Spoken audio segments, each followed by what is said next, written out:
Hey everyone, good morning, welcome back to my channel. তো আজ হচ্ছে বৃহস্পতিবার মানেই হচ্ছে আমার সবজি বাজার করার দিন। আর যথারীতি আমি সকালবেলা উঠে স্নান পুজো সেরে মিস্টার দাসের লেজ ধরে চলে এসেছি সবজি বাজারে সবজি কিনতে। তো পটলগুলো দেখছিলাম, মাঝে বেশ কী সুন্দর লম্বা লম্বা বড় বড় পটলগুলো পেয়েছিলাম, সেই ওই যে পুর খাওয়ার জন্য। কিন্তু এই পটলগুলো মোটেও পছন্দ হলো না, বাজারে এই থেকে বড় পটল আর পেলাম না বলেই এগুলো নিলাম। এমনি গরমকালে ছাতার মাথা বাজার করে সুখ পাওয়া যায় না, 500 টাকার বাজার করলে ব্যাগ ভরেই না। ওদিকে শীতকালে 500 টাকার বাজার মানে অনেক বাজার, ব্যাগ ভরে গিয়ে আবার আলাদা একটা প্লাস্টিক ভাড়া করতে হয়।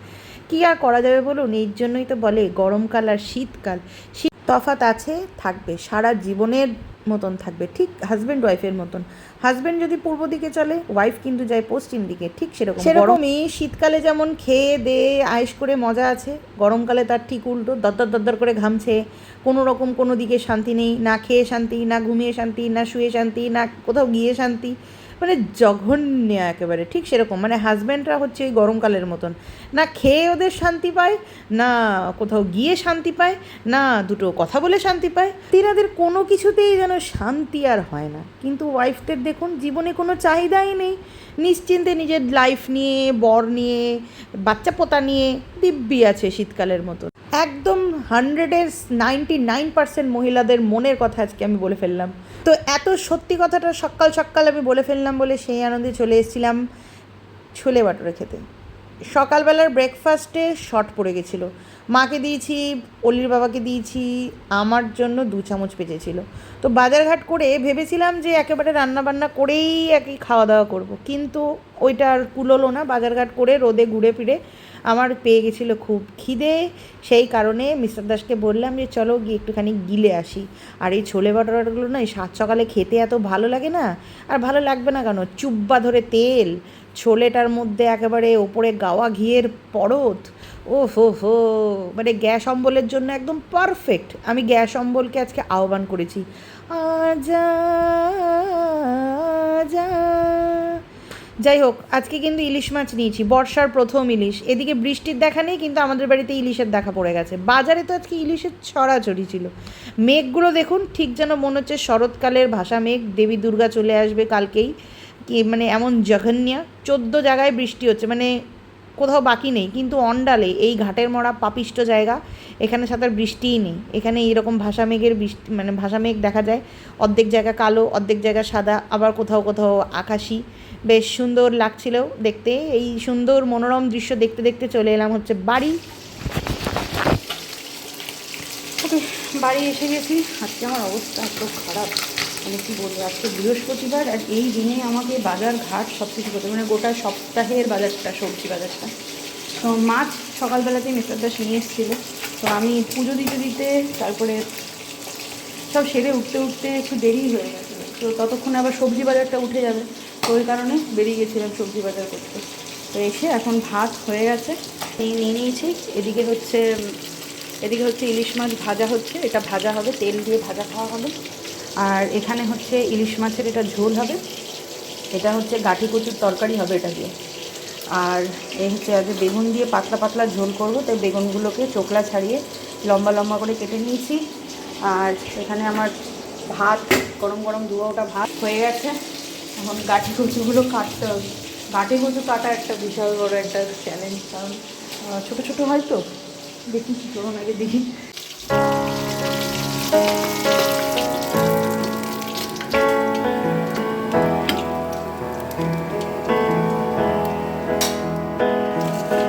ঠান্ডা তেলে আমি মাছগুলোকে দিয়ে দিয়েছিলাম, তেলটা ভালো করে গরম হয়নি, ওই কারণে ওপরের চামড়া উঠে গেছে।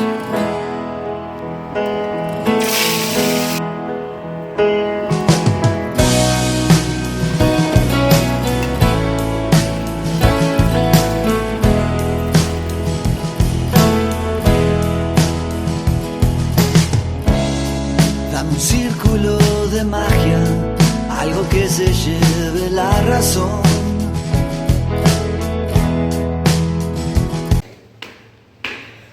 বাজারে গেছিলাম, তখন এসছে দুটো পার্সেল, সেই সিঁড়িতেই পড়ে রয়েছে, এগুলোকে নিয়ে যাই ওপর।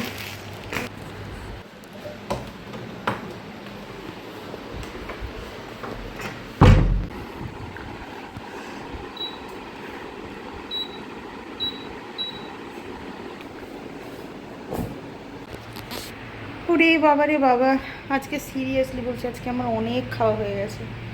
হ্যাঁ মানে এত খেয়ে ফেলেছি, মানে আমার পেট মনে হয় ডবল হয়ে গেছে আজকে। পেট নিয়ে নড়তে পারছি না, কী কষ্টে যে নিচ থেকে ওপরে এলাম। বাসন কোসন ওরকমই পড়ে আছে সিঙ্কের মধ্যে, এখন সম্ভবই না। ওই জন্য আমি নিচে শুয়েছি, কারণ মাছ ভাত খেয়েছি, এই পরে তো বিছানায় শোবো না।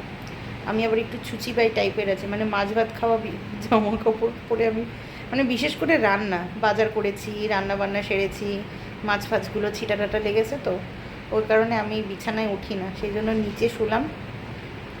4টে 4:30 বাজুক, তারপরে বাসন কুসনগুলো মাজবো, রান্নাঘর পরিষ্কার করব, করে স্নান করব, করে তারপরে বিছানায় উঠবো।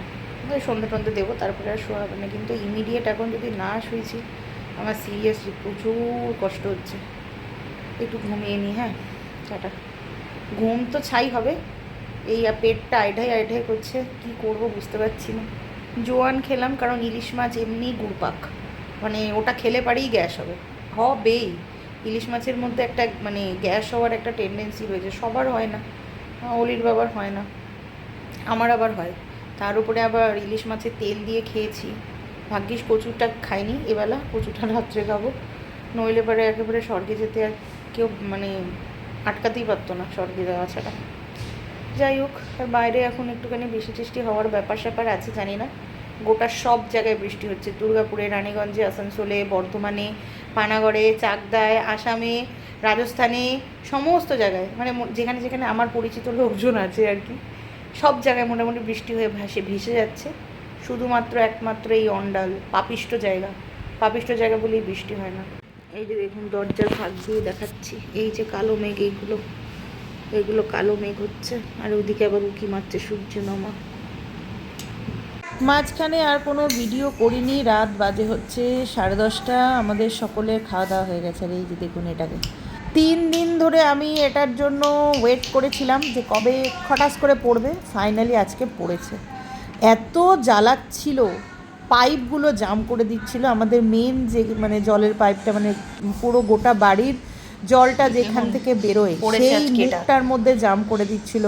গোপালের জামা, তারপরে আমার জপের যে মালাটা, সেই মালাটা, অলির প্যান্ট, যা পাচ্ছে নালি দিয়ে টেনে টেনে নিয়ে গিয়ে মানে বিচ্ছিরি কাণ্ড হয়ে যাচ্ছে। দেখুন কীরকম আওয়াজ করছে, দেখুন।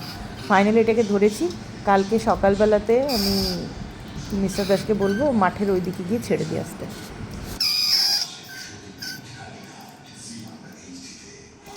আমার খুবই খারাপ লাগছে, কিন্তু কি বলুন তো, কিছু কিছু ক্ষেত্রে না খুব মানে অপারগ হয়ে যায়, তো আমার কিছু করার নেই। এটাকে ছেড়ে দিলে পরে এটা আমার ঘর দরের সমস্ত জামা কাপড় কেটে পেটে দিচ্ছে।